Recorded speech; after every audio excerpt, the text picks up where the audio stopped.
Hi, this is State Representative Nino Vitale, and in an effort to update the district on what's happening in Columbus, today's video is about the Ohio House passed a $64 billion spending budget. That's $64 billion of your taxpayer money. And I wanted to update you on why I voted no on my own party's bill. There are some very good things in the bill. And had they been standalone bills, I would have absolutely voted yes for those things. But there were simply too many other things in the bill that don't represent the values of the district and what I told the district I would support. I'm going to go into a couple of those things very briefly so that you understand them. The first is Obamacare Medicaid expansion.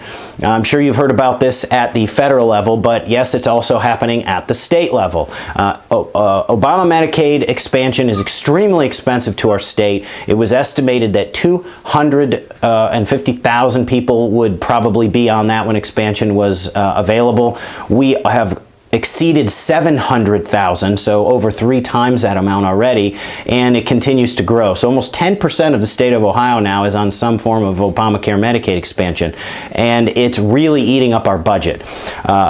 Here's just a few headlines that just so you know that it's not just me making this stuff up. Columbus Dispatch: Ohio House to keep expanded Medicaid open to new enrollees. A push by conservatives in the Ohio House to control Medicaid expansion was rejected Monday by Republican leaders. Toledo Blade: Ohio House okays budget preserving Medicaid expansion.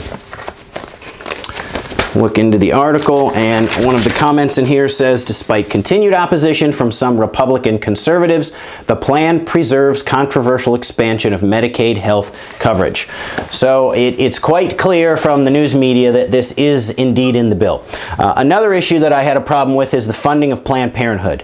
Now, there's been Planned Parenthood does this, Planned Parenthood does that. One thing no one can dispute is that Planned Parenthood is the largest baby-killing abortion provider in the country, and we are killing 22,000 innocent human lives in Ohio every year. One of the things I told my district I would run on, in addition to fighting Obamacare, was the preservation of innocent human life.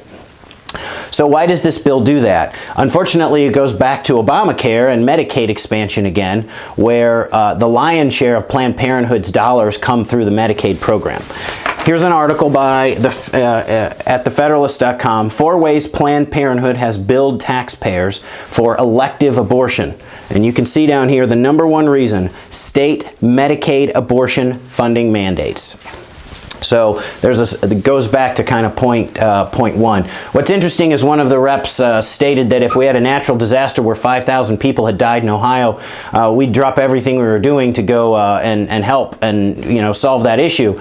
And I don't know, it must be Common Core math, because I think the number 22,000, which is the number of babies killed in Ohio every year, is far greater than 5,000. And this budget not only doesn't do anything to solve the problem, but it's actually perpetrating the problem by putting more funding through Obamacare Medicaid expansion.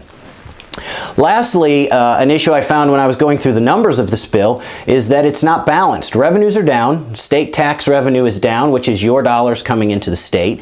And we needed to make some cuts to the tune of around $700 million. And the House passed a budget that only cuts $400 million, which means it doesn't follow the balanced budget amendment that's written into the Ohio Constitution. So for me, the entire budget was unconstitutional and didn't follow the rule of law, because we didn't go by the estimates. And some of the latest estimates, even coming in just in the last 24 hours, show that those revenues might be off even more. So those are 3 of the primary reasons that I voted no on this bill. Now, process is very important to me, how something is put through. And another issue that I had with how this bill was done was the bill was voted on Tuesday at 11 o'clock. The bill passed out of committee Monday evening. Now, the budget bill is 4,500 pages. To give you an idea of what that looks like, I have 4,500 pages here. There's 1,500. So we have a bill that passes out of committee on Monday evening. So it's not even finalized yet. And it's 4,500 pages. And I'm asked to vote on it at 11 o'clock on Tuesday. Is this good government? This sounds like Nancy Pelosi will have to pass it to see what's in it. There's 4,500 pages. I can't read that many pages. I can't say that I honestly know everything that's in that bill and how it's going to affect people in Ohio.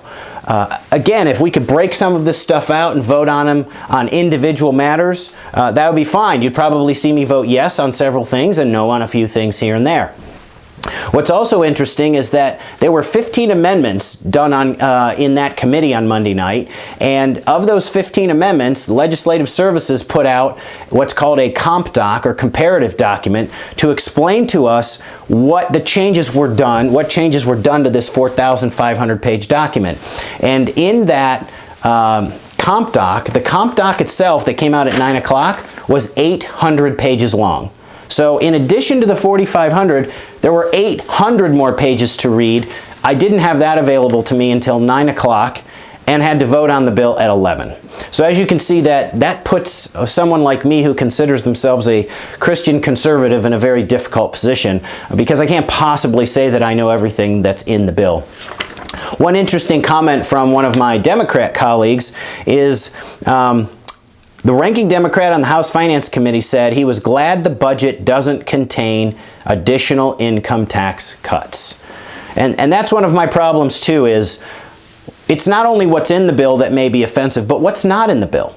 What's not in the bill is there's not mechanisms to give you more of your money back. There's not mechanisms to shrink the size of government. There's not mechanisms in there to provide people with the freedom in their paychecks not to have money taken out of their paychecks in union dues and given to people that are put into political campaigns that they don't agree with. I think people should have the freedom and choice to decide what happens with their own money.